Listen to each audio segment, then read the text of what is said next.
You want me to put that on my tudger?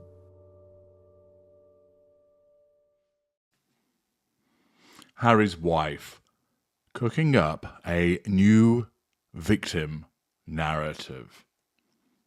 You know from my work that all narcissists see themselves as victims, to a greater or lesser extent. Lesser, and especially mid-range narcissists, have very strong victim mentalities. Harry's wife does.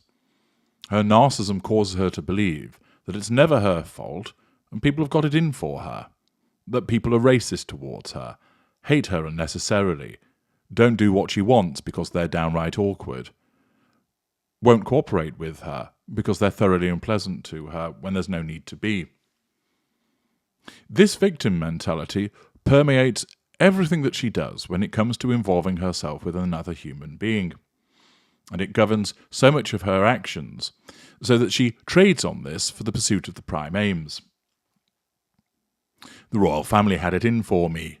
The royal family were racist to me. The royal family were racist about my son. The British press were racist. They used the N-word about my children. Blatant lie. The British public are racist. This person is a hater. That person is a hater. I tried my best to make it work, but they just wouldn't play ball. Wah, wah, wah. Repeatedly playing the victim, appearing on Oprah with the sob story, PR puff pieces trying to make her seem like she's the one that's hard done to, accusing Catherine, Princess of Wales, of making her cry when it was the other way around. Nobody asked me if I was okay. Attempt to cry when speaking to Tom Bradby.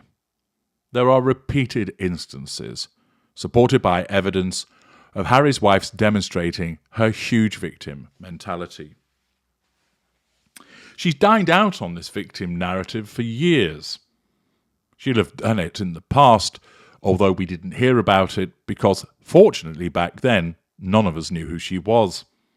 Unfortunately now, because she is plastered across magazines and reported on in the news, this victim narrative is thrust down our throats on a regular basis.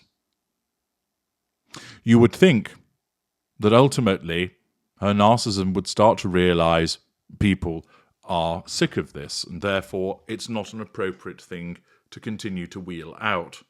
People aren't going to give you the support or the benefit of the doubt any longer.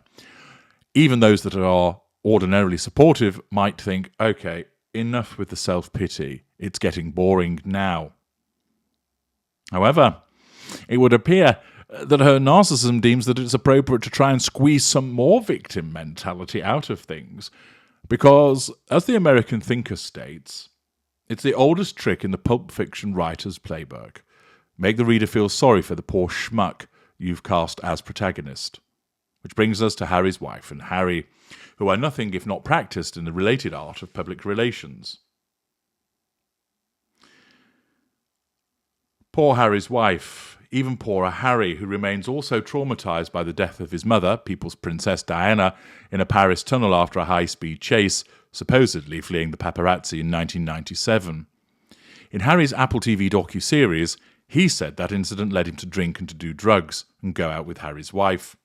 Stand by for a relapse. There's just one problem, though, with this neat narrative of good Prince Harry and Duchess Harry's wife and bad paparazzi constantly following them around to perdition. It's called facts. New York's cops say the Sussexes' account doesn't match with facts they knew. According to Red State, citing ABC News, police sources described to ABC News a different version of events from the one described by Harry and Harry's wife's spokesperson. 2 New York Police Department detectives were present at the Ziegfeld when Harry and Harry's wife emerged from the event and drove alongside the couple's private vehicle to get them home.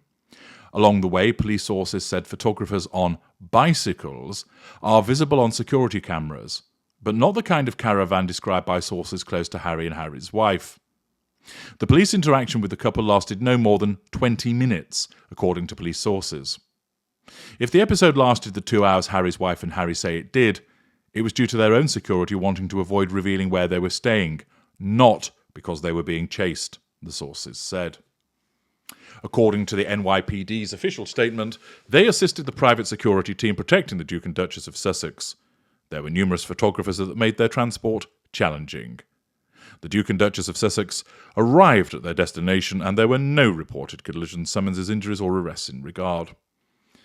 The paparazzi apparently protested it wasn't true as well, which pretty well puts the Sussexes in Jussie Smollett territory. As Sister Toljai observes, making themselves fake victims in an incident that never happened in order to restart their careers on a wave of public sympathy. The Daily Mail explained what Harry's wife and Harry were really up to.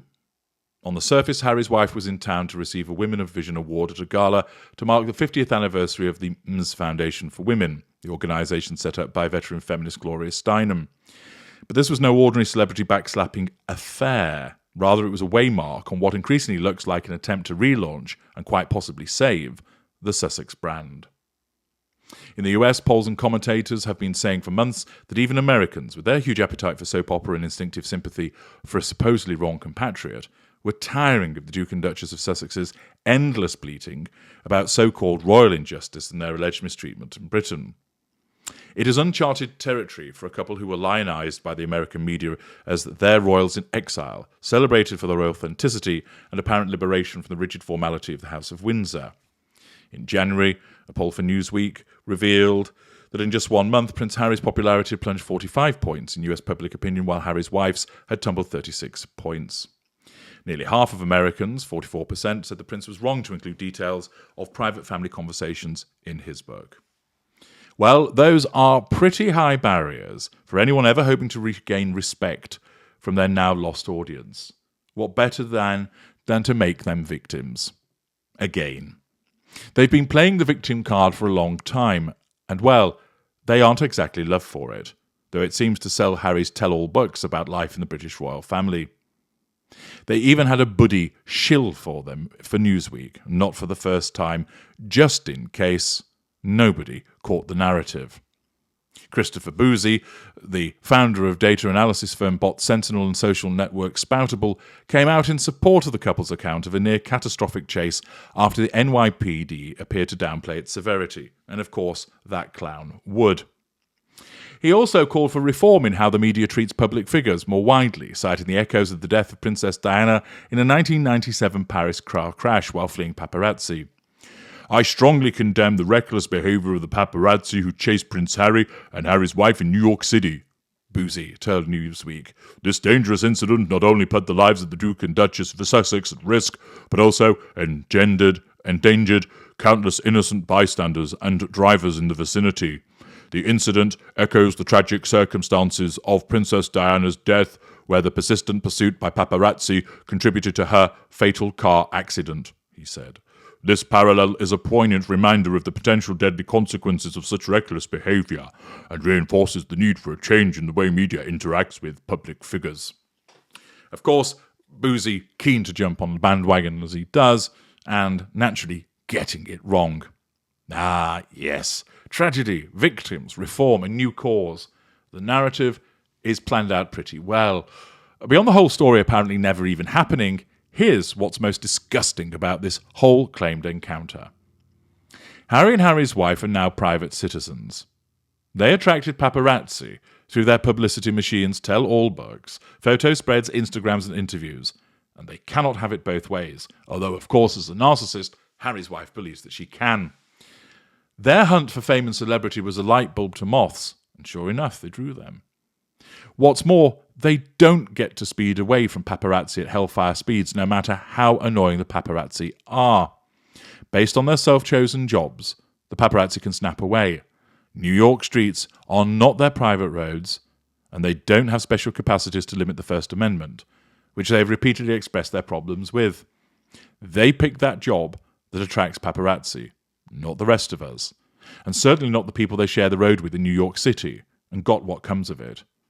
What the heck were they driving away from anyway that they didn't want the paparazzi to see? A trip to the Epstein mansion?